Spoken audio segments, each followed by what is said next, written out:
हर रोज की तरह दिनेश लाल जी अपने शाम के सैर सपाटे से लौट आए थे। वह अपने जूते उतार ही रहे थे कि बहू ने पूछा, बाबूजी आज हम पार्टी में जा रहे हैं। हम वहीं से खाकर आएंगे। आज रात के खाने में क्या खाएंगे बताइए। दिनेश लाल जी सोचने लगे, आज रविवार तो नहीं है और ना ही किसी की शादी है, जरूर किसी पार्टी में जा रहे होंगे। छोड़ो, मुझे क्या करना है इस उम्र में। अपने विचारों पर काबू करते हुए दिनेश लाल जी बोले, ऐसा करो बेटा, मेरे लिए 2 रोटियां बना दो, दूध के साथ रोटियां ही खाऊंगा। बहुत तुरंत बोल उठी, बाबूजी सुबह ही जो बनाई थी उनमें से 2 रोटियां अभी भी बची हुई है। अगर आप बहू ने अपना वाक्य अधूरा ही रहने दिया, लेकिन दिनेश लाल जी अच्छी तरह समझ गए कि वह क्या कहना चाहती थी। सुबह की रोटियां खाई तो गैस हो जाएगा। सुबह भी बहू ने मसाले वाली सब्जी ही बनाई थी, जिसके चलते अभी तक खट्टी डकारें आ रहे हैं। और इस उम्र में पेट को संभालना मतलब किसी बिगड़े हुए बच्चे को संभालने से भी ज्यादा कठिन काम। बाबूजी बहू से बोले, नहीं बेटा, इस उम्र में सुबह की रोटियां नहीं खा सकता। तुम्हें थोड़ी तकलीफ होगी, लेकिन मेरे लिए 2 ताजी रोटी बना दो। बहू को बहुत गुस्सा आया। वो गुस्से में ही बड़बड़ाते हुए उठी, अब 2 रोटियां बनाओ या 10 काम तो उतना ही बढ़ेगा।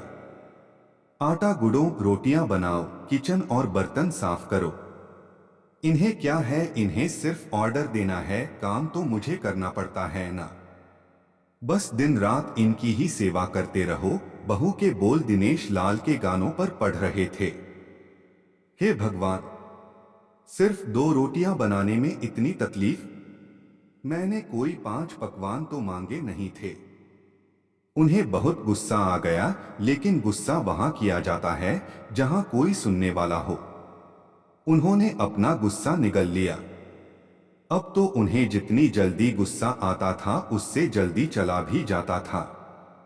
दिनेश लाल जी को अपनी पत्नी की बहुत याद आई।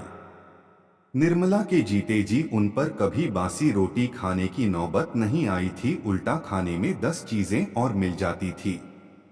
खाने के साथ मीठा, पापड़, अचार, दही, छाछ, सलाद और पता नहीं क्या क्या। दिनेश जी को बहुत बुरा लग रहा था। रहने दो बहू, मैं सुबह की रोटी ही खा लूंगा। फिजूल में तुम्हें तकलीफ होगी, और वैसे भी तुम्हारे हाथों की रोटी बहुत मुलायम होती है। मुझे चलेगा। मेरी वजह से तुम लोगों को देर नहीं होनी चाहिए। बहू को तो सोने से पीला मिल गया। वह अपने आवाज मीठी करते हुए बोली, बाबूजी आप चाय लेंगे क्या।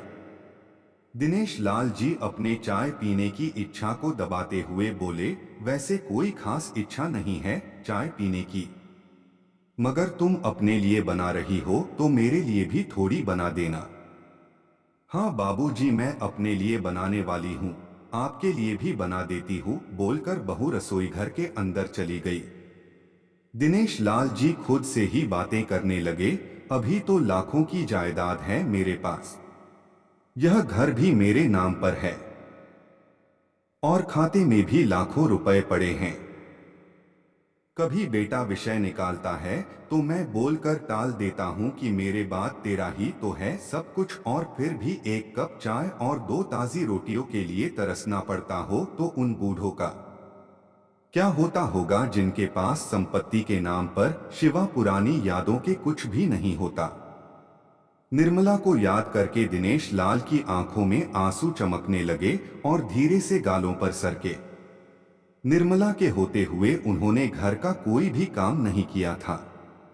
आर्थिक जवाबदारियों के अलावा उनकी और कोई जवाबदारी नहीं थी। उनके व्यापार ने भी उन्हें अच्छा साथ दिया था। वह भी निर्मला से बहुत प्यार करते थे, लेकिन कभी जताया बता नहीं पाए। वह यह सच्चे दिल से मानते थे कि निर्मला उनकी किसी पूर्व जन्मों के पुण्य का फल है।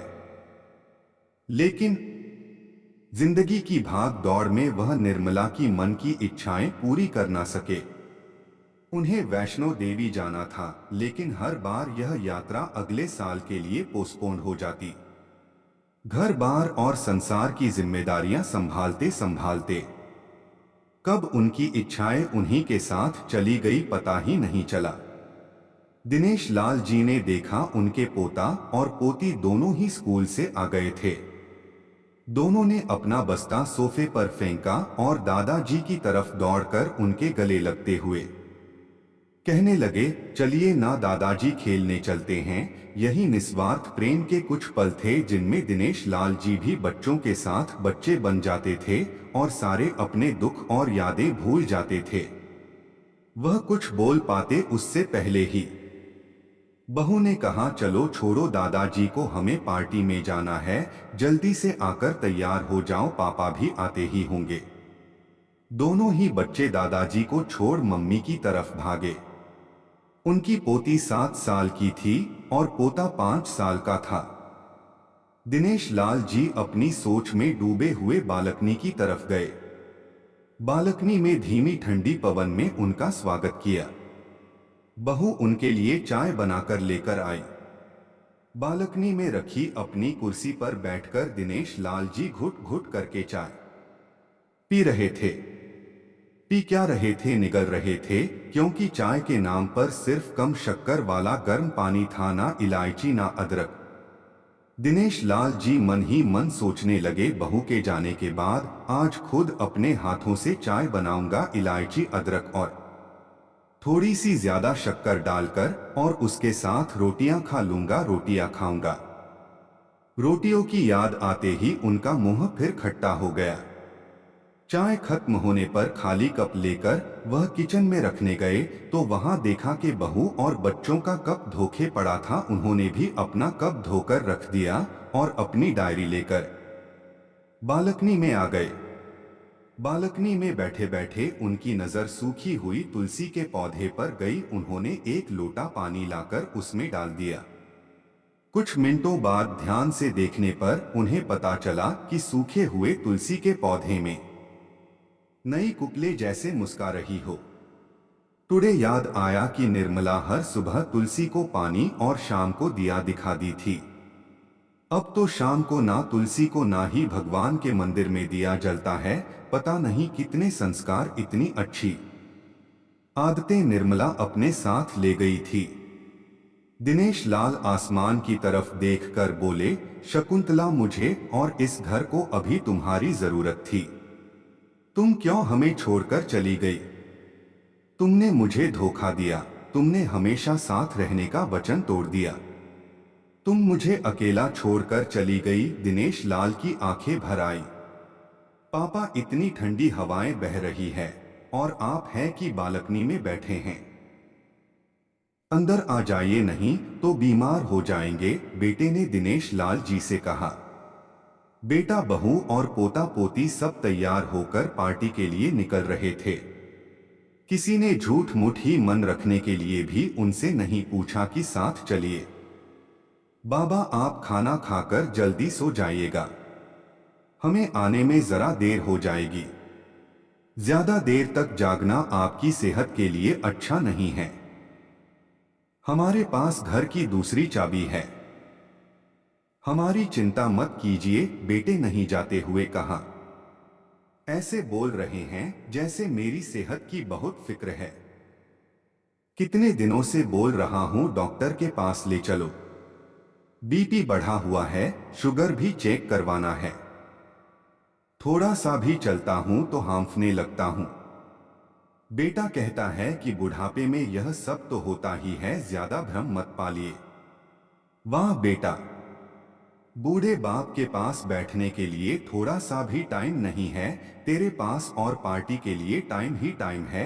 ऐसे अनगिनत विचार उनके दिमाग में चल रहे थे, लेकिन फिर भी उन्होंने हाँ में सिर हिलाया। सभी पार्टी में चले गए। दिनेश लाल जी हॉल में रखे कुर्सी पर आकर बैठे। खाना खाने की अभी कोई इच्छा थी नहीं, इसलिए टीवी चालू की। आज वैलेंटाइन डे था, प्यार का दिन, इसलिए टीवी पर भी उसी के बारे में दिखा रहे थे। दिनेश लाल जी की नजर पास में रखें अपनी पत्नी की फ्रेम पर गई, जिसने लाल कलर की साड़ी पहन रखी थी। प्यार तो उन्होंने भी खूब किया था निर्मला जी से, पूरी जिंदगी किया था, जी जान से किया था, लेकिन कभी बोल नहीं पाए। टीवी पर दिखा रहे थे, लोगों ने लाल कपड़े पहन रखे थे, हाथों में लाल फूलों के गुच्छे लेकर वह ग्रीटिंग कार्ड्स की खरीदी कर रहे थे। पता नहीं दिनेश लाल जी के मन में क्या आया, उन्होंने अपने पैसों का बंटवा लिया और निकल पड़े। निर्मला जी के याद में चलते चलते वो एक आइसक्रीम पार्लर के पास पहुंचे। उनको श्वास चढ़ गया था, उनके सांसों की गति तेज हो गई थी। आइसक्रीम पार्लर के पास एक कुर्सी पर वह आकर बैठे, तभी वहां पर एक छोटी बच्ची आई जो गुब्बारे बेच रही थी। बच्ची बोली, दादाजी गुब्बारे लोगे क्या?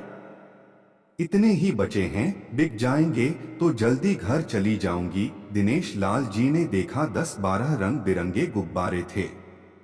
उन्हें याद आया कि निर्मला जी को भी गुब्बारे बहुत पसंद थे, लेकिन अब गुब्बारे लेकर क्या करूं?